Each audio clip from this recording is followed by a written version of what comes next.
Good morning students. आज हम कक्षा 10 का नेक्स्ट ज्योमेट्री का एक टॉपिक जो है आपके चैप्टर 10th बिंदुपथ लोकस शुरू करने जा रहे हैं। एक्चुअली आरबीएससी 10th बोर्ड का मैथ्स का एग्ज़ाम अभी होना बाकी है और बच्चों की लगातार डिमांड हो रही थी कि सर पहले आप ज्योमेट्री वाला सेक्शन कराओ। तो मैंने बहुपद जो आपका पॉलिनोमियल वाला चैप्टर था वो कंप्लीट किया और उसके बाद अब अपन बिंदुपथ लोकस वाला चैप्टर शुरू कर रहे हैं। तो इसी की सीरीज में अपन कंटिन्यू रखेंगे ज्योमेट्री वाला सेक्शन। पहले 10th 11th 12th इस तरीके से अपन ज्योमेट्री का पूरा सेक्शन कंप्लीट करेंगे, ज्यामिति का पूरा सेक्शन कंप्लीट करेंगे। बच्चों को ज़्यादातर दिक्कत आती है ज्यामिति में, तो मैं आपको पूरे अच्छे तरीके से समझाने की कोशिश करता हूँ। तो बच्चों पहले बात करते हैं बिंदुपथ लोकस। बिंदुपथ या लोकस होता क्या है? तो परिभाषा जैसे मैंने आपके सामने लिख रखी है कि किसी बिंदु का बिंदुपथ उन बिंदुओं का समुच्चय होता है, यानी कि किसी भी पॉइंट का जो लोकस होता है उन पॉइंट्स का सेट होता है जो उक्त बिंदु के लिए, यानी कि जो उस बिंदु के लिए, उस पॉइंट के लिए निर्धारित नियमों का हमेशा पालन करे, यानी कि जो फिक्स नियम है उनको लगातार कंटिन्यूस फॉलो करे। जैसे सिंपल से एक एग्जांपल सर्कल से मैं आपको बता रहा हूँ। सर्कल के लिए जैसे ये सर्कल का सेंटर है केंद्र बिंदु, और ये जो इसके सरकमफेरेंस यानी कि जो इसकी परिधि है, परिधि पर स्थित बिंदु है।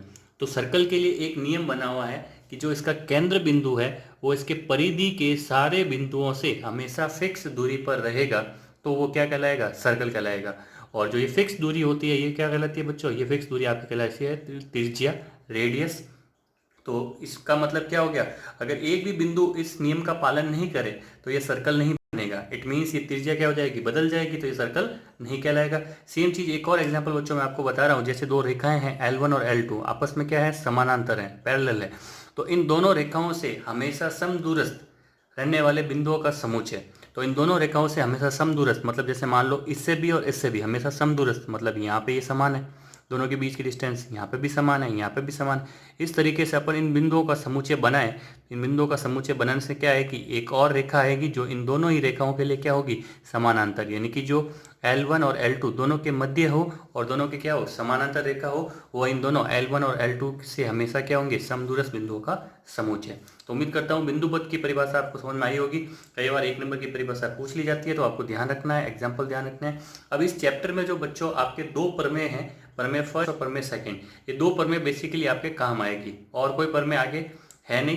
तो आपको बेसिकली इन्हीं का ध्यान रखना है। प्रमेय ये कहती है फर्स्ट कि दो दिए हुए बिंदु यानी कि दो आपके गिवन पॉइंट्स है, उनसे समदूरस्थ किसी बिंदु का बिंदुपथ उन्हें मिलाने वाली रेखाखंड का लंब समद्विभाजक। जैसे देखो बच्चों मेरे पास एक बिंदु था A, एक बिंदु था B, इन दोनों से हमेशा समदूरस्थ, तो मीन्स इन दोनों से हमेशा समदूरस्थ बिंदुओं का बिंदुपथ निकालना है, तो आपको उनको पहले मिलाना पड़ेगा।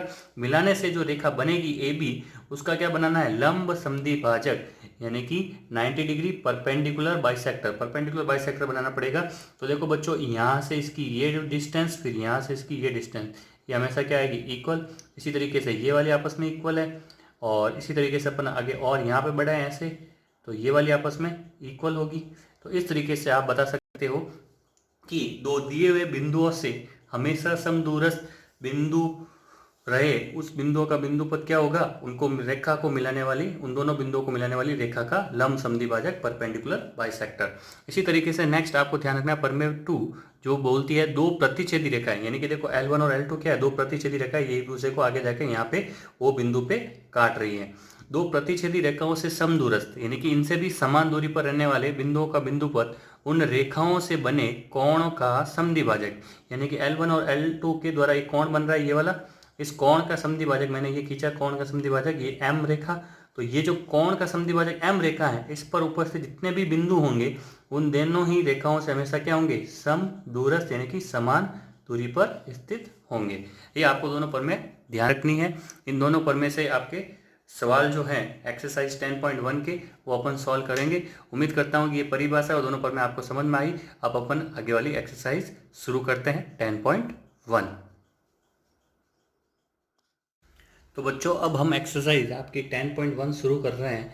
एक्सरसाइज 10.1 के अंदर आपका जो फर्स्ट क्वेश्चन है वो फर्स्ट क्वेश्चन है सत्य असत्य यानी कि ट्रू एंड फॉल्स वाला। तो एग्जाम में कभी आता नहीं है तो मैं भी अभी यहाँ पे इसको स्किप कर रहा हूँ। एक्सरसाइज 10.1 का सेकंड नंबर सवाल शुरू कर रहा हूँ। 10.1 के जो सत्य असत्य वाले क्वेश्चन हैं वो आप लोग देख लेना। अगर कोई दिक्कत और डाउट आए किसी में तो आप मेरे को कमेंट बॉक्स में बता देना।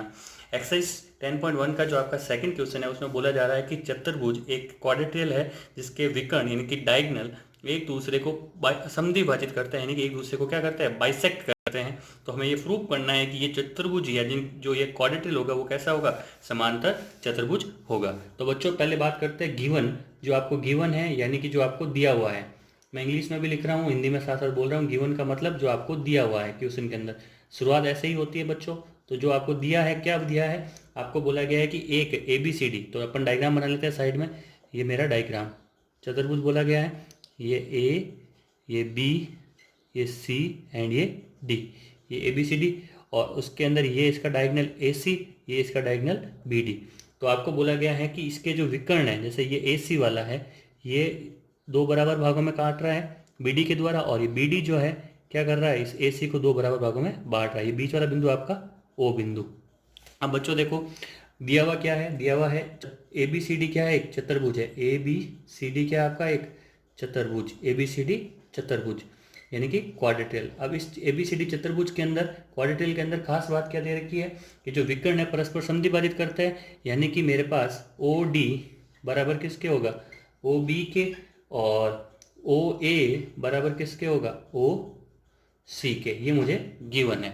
और मुझे जो प्रूव करना है यानी कि जो मुझे सिद्ध करना है, टू प्रूव या सिद्ध करना, क्या सिद्ध करना है कि ABCD जो है एक समांतर चतुर्भुज होगा। एक समांतर चतुर्भुज यानी कि एक पैरेललोग्राम होगा। ये मुझे, तो बच्चों मुझे ये प्रूव करना है कि एक समांतर चतुर्भुज होगा, पैरेललोग्राम होगा। तो बच्चों देखो इसके अंदर जो उपपत्ति है अपने पास, यानी कि जो प्रूफ है अपने पास, प्रूफ या उपपत्ति, वो क्या है कि दो ट्रायंगल बन रहे हैं यहाँ पे। देखो एक तो AOB और एक इसका जो बन रहा है सामने वाला COD। तो मैं दो ट्रायंगल ले रहा हूँ, एक तो ले रहा हूँ AOB और दूसरा ट्रायंगल जो ले रहा हूँ मैं वो ले रहा हूँ ट्रायंगल COD। इन दोनों ही ट्रायंगल के अंदर अगर बात करें बच्चों तो आपको देखो गिवन क्या है, OA बराबर OC। ये OA इस ट्रायंगल AOB की और COD की कौन सी, OC। ये दोनों आपस में क्या है, बराबर। तो अपन ने लिख दिया OA बराबर OC। कहाँ से आया, ये आपको गिवन है, ये आपको दिया हुआ है सवाल के अंदर। नेक्स्ट जो पॉइंट है बच्चों, इसके अंदर देखो एंगल AOB, एंगल AOB कौन सा, AOB ये वाला एंगल AOB, और COD ये COD वाला एंगल, ये दोनों आपस में क्या है बच्चों, ये आपस में बराबर है। क्यों बराबर है, शीर्षाभिमुख कोण। शीर्षाभिमुख कोण इंग्लिश में क्या बोलते हैं बच्चों, वर्टिकली ऑपोजिट एंगल। ये आपको गिवन है। उसके अलावा बच्चों देखो एक और चीज, इन दोनों ट्रायंगल के अंदर OB बराबर OD, ये भी कहाँ से आया बच्चों, ये भी आपको गिवन था क्योंकि विकर्ण दोनों, डायगोनल दोनों पर एक दूसरे को समद्विभाजित कर रहे थे। तो इस तरीके से बच्चों यहाँ पे आपके पास साइड एंगल साइड यानी कि भुजा कोण भुजा, भुजा कोण भुजा नियम यानी कि रूल लग गया। और इस नियम से दोनों त्रिभुज, दोनों ट्रायंगल क्या हो जाएंगे बच्चों, भुजा कोण भुजा नियम से आपके दोनों त्रिभुज क्या हो जाएंगे बच्चों, यहाँ पे सर्वांगसम हो जाएंगे। तो दोनों त्रिभुज सर्वांगसम हो जाएंगे यानी कि ट्रायंगल AOB आपका सर्वांगसम होगा त्रिभुज COD के। और जब ये सर्वांगसम है तो इनके संगत कोण क्या होता है, समान। तो इनके संगत कोण क्या हो जाएंगे, समान। तो जब दोनों त्रिभुज सर्वांगसम तो इनके संगत कोण समान, और जो इनकी संगत भुजाएं भी होगी वो क्या हो जाएगी, समान। तो संगत कोण कौन से, OAB बराबर आ जाएगा आपके पास कोण OCD के। OAB वाला कौन सा बच्चों, OAB, और ये आपका OCD, ये दोनों कोण समान हो गए। परंतु ये जो कोण बन रहा है आपको पता है बच्चों, ये तिर्यक रेखा कौन सी, AC द्वारा बन रहा है। परंतु ये जो कोण है तिर्यक AC रेखा द्वारा बन रहे हैं, तिर्यक AC रेखा द्वारा बन रहे हैं। इसका मतलब आपकी जो AB है वो समानांतर होगी किसके, CD के। और इसी प्रकार आपकी AD समानांतर हो जाएगी किसके, BC के। और इस तरीके से आपका प्रूफ हो जाएगा कि भाई ये आपका समांतर चतुर्भुज है और यानी कि एक पैरेललोग्राम है। तो बच्चों अब नेक्स्ट आपका थर्ड क्वेश्चन है, तीन असरेखीय बिंदु। असरेखीय मतलब एक लाइन में नहीं है, कोलिनियर नहीं है, तीन बिंदु है। जैसे मान लिया मैंने एक बिंदु है ए यहाँ पे है आपके पास, एक बिंदु है बी यहाँ पे है और एक बिंदु है सी जो कि यहाँ पे कहीं पे है। तीन असरेखीय बिंदु हैं और इन तीनों असरेखीय बिंदुओं से हमेशा समदूरस्थ रहने वाले बिंदुओं का बिंदुपथ, यानी कि इन तीनों असरेखीय बिंदुओं से हमेशा इक्वल डिस्टेंस पे रहने वाला बिंदु, उसका बिंदुपथ क्या होगा वो मुझे ज्ञात करना है। तो बच्चों मुझे सिंपल सा दो दो पॉइंट्स को लेके सॉल्व करना है, क्योंकि जो मैंने प्रमेय पढ़ी थी वो दो बिंदुओं के लिए पढ़ी थी। वो प्रमेय क्या थी कि जब दो बिंदुओं की बात करें, दो बिंदुओं से समदूरस्थ, तो उन दो बिंदुओं से समदूरस्थ बिंदुओं का बिंदुपथ क्या होता है, उन दोनों ही बिंदुओं को मिलाने वाली रेखा का लंब समद्वि भाजक। वापस थ्योरम देख लेते बच्चों। देखो मैंने क्या बताई थी, एक बिंदु ए है, एक बिंदु आपका बी है, इन दोनों ही बिंदुओं से समदूरस्थ बिंदुओं का बिंदुपथ क्या होता है, इन दोनों को मिलाने वाली रेखा का लंब समद्वि भाजक, यानी कि ये इन दोनों को बराबर भागों में भी बांटे और ये इनके ऊपर क्या हो, परपेंडिकुलर यानी कि लंब भी हो। तो इसी के अकॉर्डिंग अपन इस सवाल को सॉल्व करते हैं बच्चों। थोड़ा सा बड़ा डायग्राम बना देता हूँ ताकि आपको अच्छे से क्लियर हो जाए।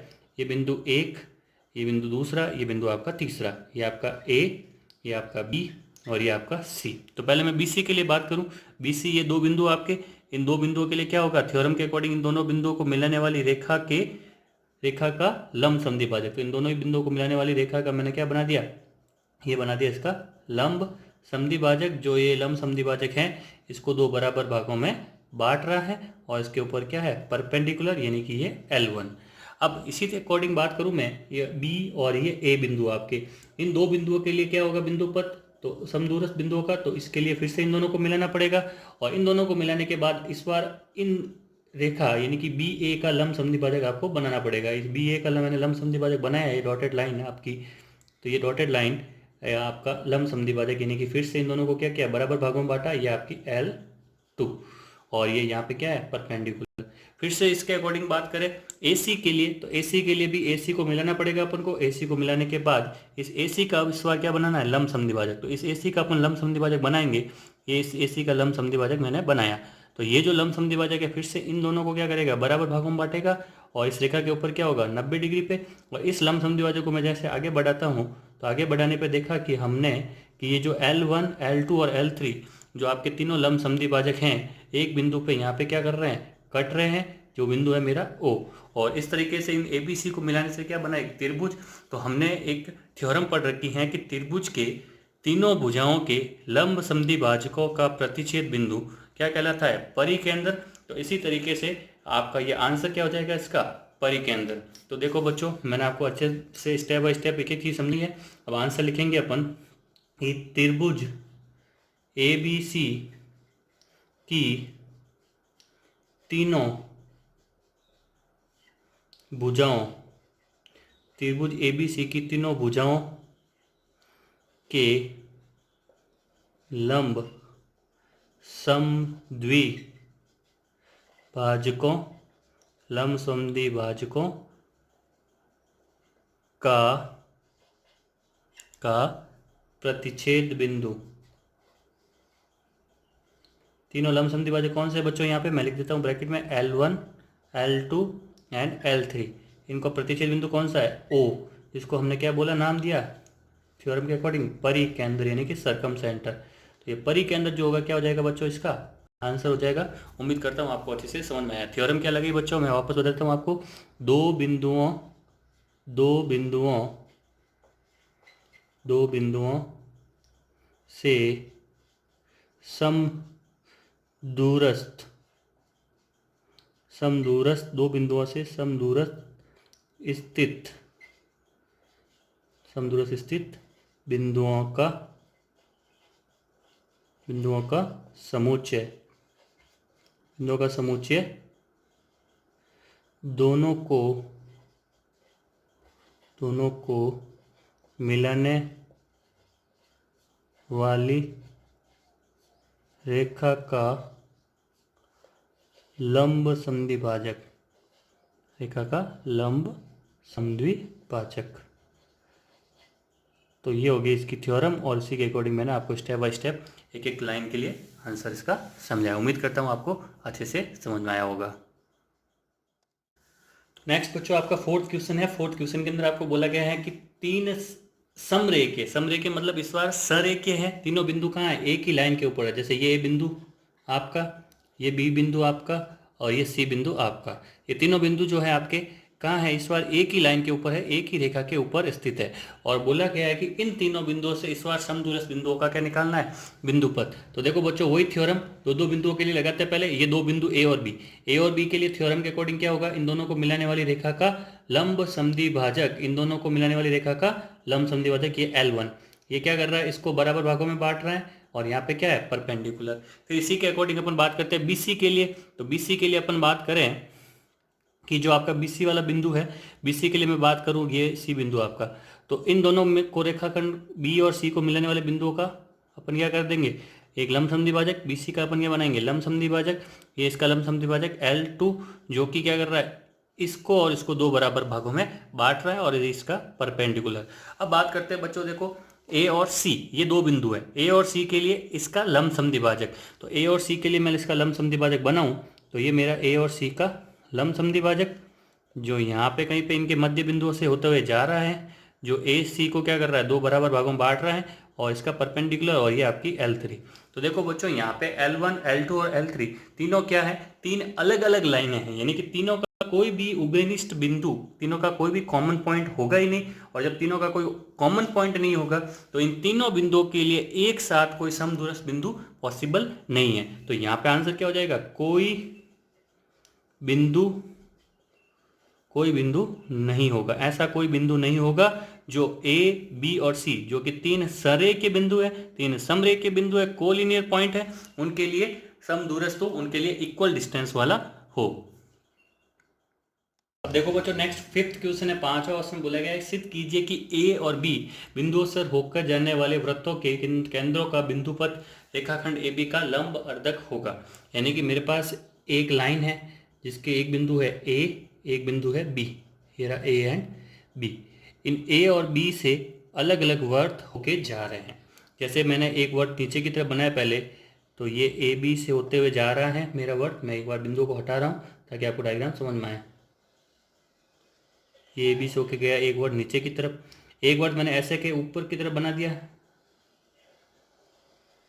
ये दूसरा वर्त, और एक वर्त मैंने इनके बीचों बीच वाला बना दिया कि भाई ये तीसरा वर्त।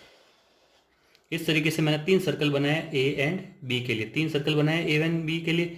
अब इन तीनों के जो केंद्रक है, जैसे इस बीच वाले का केंद्रक है ये आपका C1, इस ऊपर वाले का केंद्रक मैंने ले लिया ये वाला आपका C2, और इस नीचे वाले का केंद्रक ले लिया मैंने C3।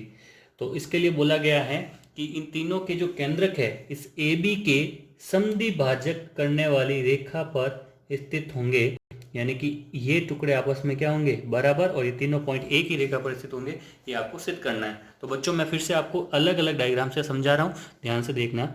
जैसे मेरे पास ये ए और ये बी बिंदु थे, ये आपका ए और बी बिंदु, मैंने पहले ऊपर वाला सर्कल ले रहा हूँ, ऊपर वाला सर्कल लिया मतलब ये आपका ऊपर वाला सर्कल, जिसके लिए ये बिंदु कौन सा था आपका, केंद्रक बिंदु C2। इसी तरीके से मैंने ये आपका बीच वाला सर्कल लिया ए एंड ये बी, जिसका केंद्र क्या था C1, ये बीच वाला सर्कल ले लिया बच्चों यहाँ पे, इसका केंद्र क्या है C1। और इसी तरीके से मैंने एक लास्ट ये आपका तीसरा सर्कल जो कि था आपके नीचे वाली साइड में, ये आपका ए एंड ये आपका बी, और इसका ये नीचे वाली साइड में आपका सर्कल जिसका केंद्र क्या है C3, केंद्र क्या है C3। तो अब बच्चों देखो सिंपल सा कंसेप्ट है, सिंपल सा कंसेप्ट ये है कि मैं तीनों के लिए पहले दो दो बिंदुओं पे डिफाइन करता हूँ। कैसे, ये ए और बी दो बिंदु, थ्योरम क्या कहती है कि दो बिंदुओं के लिए समदूरस्थ बिंदुओं का बिंदुपथ क्या होता है, इन दोनों ही बिंदुओं को मिलाने वाली रेखा का लंब समद्विभाजक। तो इन दोनों ही बिंदुओं को मिलाने वाली रेखा का मैं लंब समद्विभाजक जब बनाऊंगा तो यहाँ पे ये लंब समद्विभाजक जो है आपका C2 से होते हुए जाएगा और इन दोनों को दो बराबर भागों में बांटेगा। अब ये C2 से क्यों जाएगा, क्योंकि यहाँ पे ये AB क्या है, एक जीवा और केंद्र को मिलाने वाली रेखा यानी कि जीवा के ऊपर लंब जो होती है वो हमेशा क्या जाती है, केंद्रक से होके जाती है। जीवा के ऊपर जो लंब होता है वो केंद्रक से निकलता है। सेम चीज यहाँ पे देखो बच्चों, ये C1 जो है आपका इसका केंद्र बिंदु है, और केंद्र क्या करता है, केंद्र बिंदु जो है आपकी जीवा यानी कि जो सबसे बड़ी जीवा है यहाँ पे है व्यास, इसको क्या करेगी, 2 बराबर भागों में बांटेगी। ये 2 बराबर भागों में बांट रही है इसको, और यहाँ पे क्या आ गया, ये इसका लंबसम भाजक। सेम थ्योरम अपन इसी में लगाएंगे, ए और बिंदु को मिलाने वाली रेखा का लंबसम भाजक। तो फिर से ये कहाँ से जाएगा, ये जाएगा आपका C3 से, और इन 2 बराबर भागों में बांटेगी इसको, और ये इसका लंबसम भाजक। तो इस तरीके से मैंने तीनों बिंदुओं को अलग अलग, जब तीनों सर्कल को अलग अलग बताया, तो यानी कि यहाँ से आपको क्या पता चल रहा है कि यहाँ पे जो L1 है, यहाँ पे जो L2 है, और यहाँ पे जो L3 है, ये तीनों क्या है, ए बी का लंब समद्विभाजक करते हुए जा रही है। यानी कि तीनों ही रेखाएं क्या होगी, एक ही होगी, और जब ये एक ही होगी तो ये C1 C2 C3 क्या होंगे, इन्हीं के ऊपर स्थित होंगे। तो इस तरीके से आपका ये डायग्राम प्रूव किया मैंने। थ्योरी में आंसर लिखना है बच्चों, वो आप लोग लिखने की ट्राई करना। अगर नहीं समझ में आता है तो मैं आपको PDF के रूप में उपलब्ध करवा दूंगा।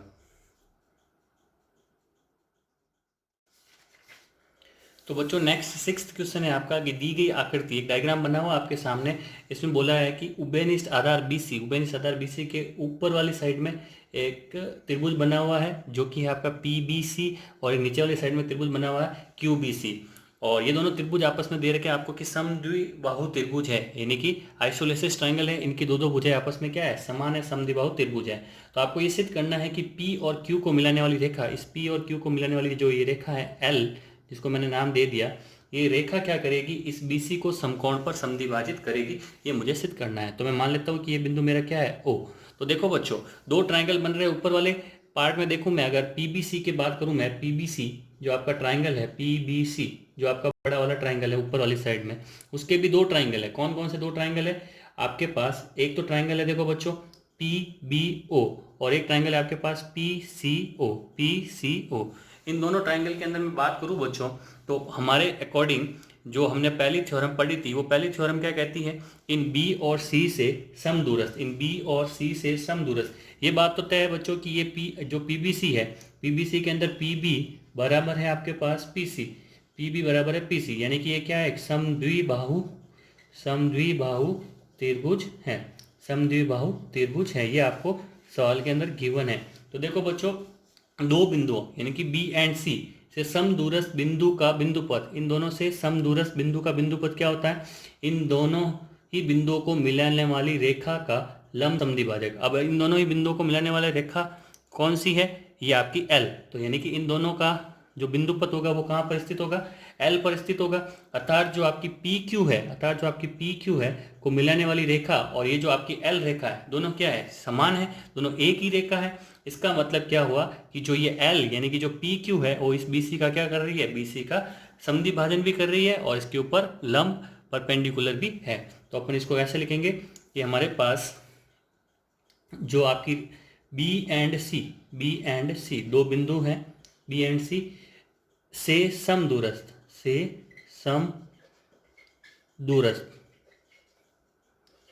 बिंदुओं का बिंदुपथ, समदूरस्थ बिंदुओं का बिंदुपथ क्या होगा, समदूरस्थ बिंदुओं का बिंदुपथ थ्योरम के अकॉर्डिंग BC का लंब समद्विभाजक, BC का लंब समद्विभाजक होगा। तो BC का लंब समद्विभाजक होगा, तो यानी कि BC का लंब समद्विभाजक जो कि मैंने माना L, जो कि क्या माना L।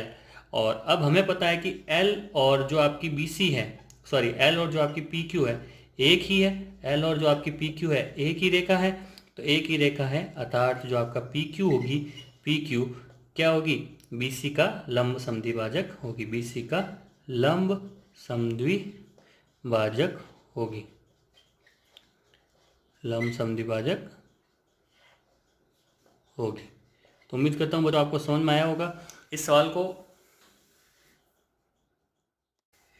को बच्चों हम एक और तरीके से भी कर सकते हैं, और वो दूसरा तरीका क्या है, देखो बच्चों, अब हम दूसरे तरीके से जो आपका इजी लगेगा आपको वो समझा देता हूँ। कि देखो यहाँ पे ऊपर वाली साइड में बात करूँ मैं, तो 2 ट्रायंगल बन रहे हैं मेरे पास, PBO और ट्रायंगल PCO, 2 ट्रायंगल बन रहे हैं। इन दोनों ही ट्रायंगल के अंदर देखो PB आपको बराबर दे रखी है किसके, PC के, गिवन है, और जो आपकी पीओ है वो दोनों में क्या है, कॉमन है, उभयनिष्ठ है। पीओ दोनों में क्या है, उभयनिष्ठ है, कॉमन है।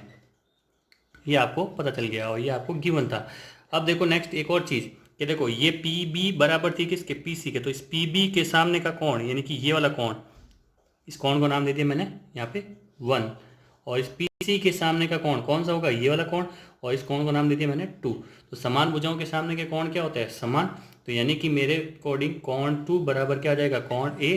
कारण लिखेंगे समान भुजाएं। समान भुजाएं कौन कौन सी आपकी, पी बी बराबर पी सी। तो यानी कि ये दोनों त्रिभुज मेरे एस एस ए नियम से क्या हो जाएंगे, सर्वांगसम। एस एस ए नियम से त्रिभुज पी बी ओ आपका सर्वांगसम हो जाएगा त्रिभुज पी सी ओ के। और इसी प्रकार आप क्या कर दोगे, नीचे वाले जो दो त्रिभुज हैं उनको भी क्या कर दोगे, सर्वांगसम। यानी कि सर्वांगसम हो जाएगा बी ओ क्यू, सर्वांगसम हो जाएगा आपके त्रिभुज सी ओ क्यू के। देखो इट मीन्स यहाँ से ये तो पता चल गया कि अब सर्वांगसम है, मीन्स संगत भुजाएं जो होगी आपकी, जिसमें संगत भुजाएं कौन सी हैं, बी ओ बराबर ओ सी। यानी कि हमने समद्वि भाजक यानी कि दो बराबर भाग तो सिद्ध कर दिए। अब बात करते हैं 90 डिग्री की। तो एक्चुअल में ये त्रिभुज सर्वांगसम है, तो यानी कि इनके संगत कोण, तो इसमें मैं ये वाला जो कोण है आपका कौन सा, पी ओ बी, कोण पी ओ बी और कोण पी ओ सी, कोण पी ओ सी, ये आपस में बराबर होंगे। और ये दोनों कौन से कोण हैं, रेखिक युग्म के कोण। कैसे कोण है, रेखिक युग्म के कोण। तो रेखिक युग्म के कोण कितना होता है बच्चों, रेखिक युग्म का कोण होता है मेरा 180 डिग्री। रेखिक युग्म का कोण कितना होता है, 180 डिग्री। लीनियर पेयर एंगल कितना होता है, 180।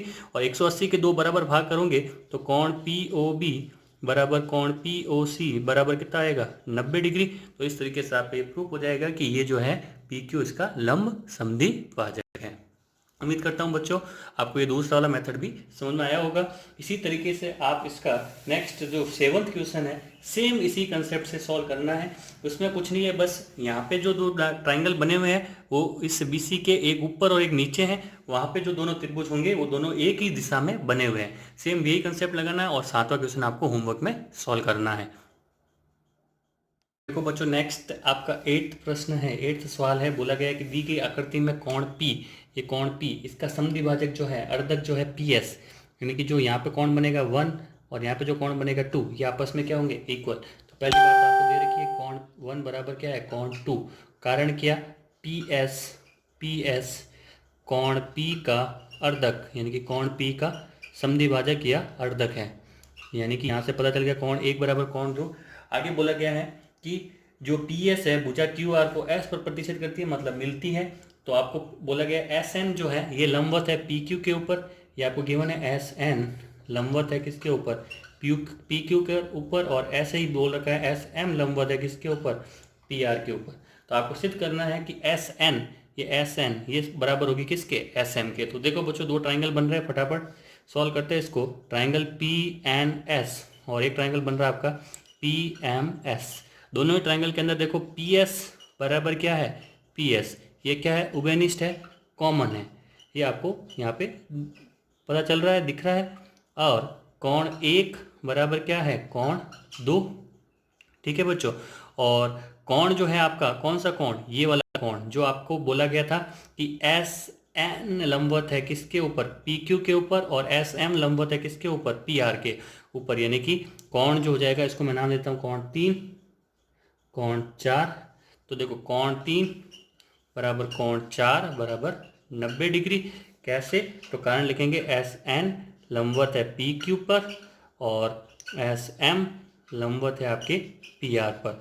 तो इस तरीके से देखो बच्चों कोण भुजा कोण नियम से दोनों त्रिभुज क्या हो जाएंगे, सर्वांगसम। दोनों त्रिभुज PNS सर्वांगसम हो जाएगा त्रिभुज PMS के। और जब दोनों त्रिभुज सर्वांगसम तो इनकी संगत भुजाएं क्या हो जाएगी, समान। यानी कि SN बराबर हो जाएगा आपका SM। इस तरीके से बच्चों हमने ये प्रूफ कर लिया है। अब बच्चों नेक्स्ट अपन बात करें इसको थ्योरम के अकॉर्डिंग। जो आपकी थ्योरम थी, थ्योरम क्या कहती है कि दो भुजाओं, दो तिर्यक रेखाओं, ये दो तिर्यक रेखाएं SNP और MP, ये दो तिर्यक रेखाएं, तिर्यक रेखाओं का जो अर्धक होता है, तिर्यक रेखाओं का जो अर्धक होता है, तिर्यक रेखाओं से समदूरस्थ क्या होती है रेखा, उनका अर्धक PS, और आपको यहाँ पे उल्टा दिया हुआ है कि ये PS क्या है, इसका अर्धक, यानी कि ये NS आपस में क्या होगी, SM के बराबर होगी। आप थ्योरम से भी ऐसे लिख सकते हो। और इसका लास्ट सवाल है 9th, वो आप लोग आराम से कर सकते हो, कुछ नहीं है। ABC के अंदर AB और BC से समदूरस्थ क्या होगा, तो AB और BC से समदूरस्थ उनका जो समद्विभाजक है ABC कोण का, वो इसका आंसर हो जाएगा। उम्मीद करता हूँ बच्चों आपको 10.1 अच्छे से समझ में आई होगी। कोई दिक्कत या कोई डाउट रह गया है तो आप मुझे कमेंट बॉक्स में बताइए, या फिर मुझे आप व्हाट्सएप या कॉल करके पूछ सकते हैं। 10.1 आपकी कंप्लीट हो गई है। कल अपन नेक्स्ट आगे 10.2 शुरू करेंगे। और ज्योमेट्री वाला सेक्शन बच्चों थोड़ा दिक्कत वाला है, तो कोई दिक्कत आती है तो आप मुझे ज़रूर बताना, मैं आपकी ज़रूर हेल्प करूँगा। Thank you.